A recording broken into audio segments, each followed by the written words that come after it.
We do live in a country with a lot of scars, and one of the major shadows hanging over the possible military action in Syria is the U.S. invasion of Iraq and all the political bruises still associated with it. Today, the man who ordered that invasion weighed in on the situation facing his successor. I can comment about this. The president's got a tough choice to make, and if he decides to use our military, he'll have the greatest military ever backing him up. I was not a fan of Mr. Assad. He's an ally of Iran, and he's made mischief. I refuse to be roped in. Question is President Obama already roped in? And what are the political implications here? I want to bring in our political panel, Democratic strategist and former senior spokesman for Hillary Clinton's campaign, Mo Leahy, CNN chief congressional correspondent Dana Bash, and Republican strategist and president of New Frontier Strategy, Phil Musser. Mo, I want to start with you because it seems to me we're in a kind of political twilight zone here. There was a reporter for the Boston Globe who tweeted out today that if you had told me in 2004 that John Kerry would be giving a muscular speech in support of military action in the Middle East supported by our good friend the French, you know, it would have blown your mind. How hard is this for a Democratic administration to be doing right now after everything that happened in Iraq? I would hope it's not easy for any administration of either party. I mean, I agree with President Bush. This is a tough decision that the president has to make. Sorry, can you say that again?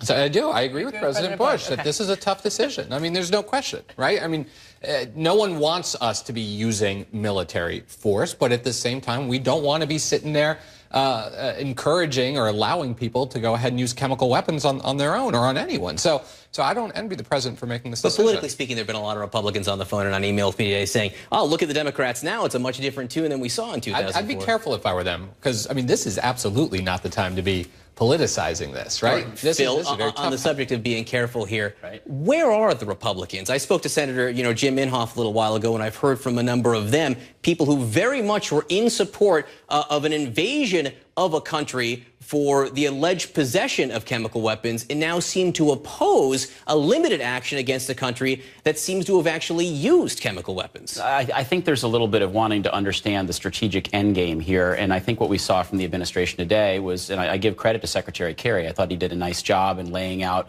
the humanitarian nature of the case, but I think you're wanting to see more clarity, more engagement, more briefing. A lot of this happens behind closed doors. It's tough to gauge. So Republicans and Democrats really are on a lot of different places on this issue. This truly isn't a clear-cut partisan issue one way or the other, which makes it even more complicated. I mean, President Obama's in a tough spot. He's at 44% approval. That's his low water mark. The public in the country doesn't approve of the way he handles foreign affairs. And right now they're looking at this and trying to figure out what's really going on. And I don't think the level of education has been there yet. The administration is clearly trying to take the first step in that communications challenge to explain the critical necessity of this. Whether that works in the vacuum of social media and the world we exist today is to be determined. Dana, bring us back to earth here from the Twilight Zone. There are a lot of members of Congress who have said that the president needs to bring this to Congress to get some kind of vote of support. So I guess I have two questions for you. One, if they actually held a vote in the next few days, what do you think would happen? And number two, deep down inside, do you really think these members of Congress actually want to be on the record with a vote? To answer your second question first, no. I don't think that they do. Many of them do want to be. Some really do. Some genuinely have said in letters, have said in statements that they fundamentally believe that the constitutional responsibility of Congress is to authorize any kind of military force, no matter how small or how big. So you definitely have that wing. And they're Democrats and Republicans, as you were saying. It doesn't fall on party lines. But to answer your first question about whether or not it would pass, it's hard to, I think the true answer in talking to a lot of sources on Capitol Hill in both parties is that it's sort of an unanswerable right now because we don't know what the it is yet.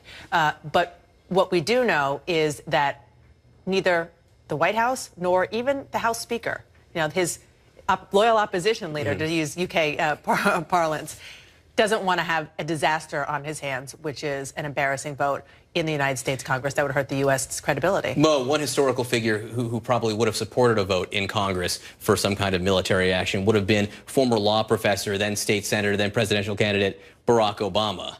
Now doesn't seem to be as important to him to get that congressional approval. Well, I think he's certainly working closely consulting with Congress. You saw him today stress that. You saw Secretary Kerry stress that. They've been a lot of readouts from both sides, right? Members on both sides talking about how they've just communicated with the president. So I think he is very sensitive to making sure that Congress is in the loop as he weighs what his decision is going to be made, what decision he's going to make. But remember, he still hasn't made the decision. Phil, quickly, campaign issue down the line, Syria. You think we'll ever hear about it again in the campaigns? Yeah, honestly, impossible to predict, potentially. I mean, it's really a lose-lose politically for the president. As this vacuum continues where there's no decision, that will define this presidency quickly. If approval continues to tube, it will become a political issue. And remember, the minute these guys, members of Congress, get back to town in a week and a half, everything will be probably, this will seem like ancient history. The fun of the debt ceiling then comes Exactly. there. Dana Bash, Mo Alithi, Phil Musser, thank you so much for being with us. Appreciate it, guys.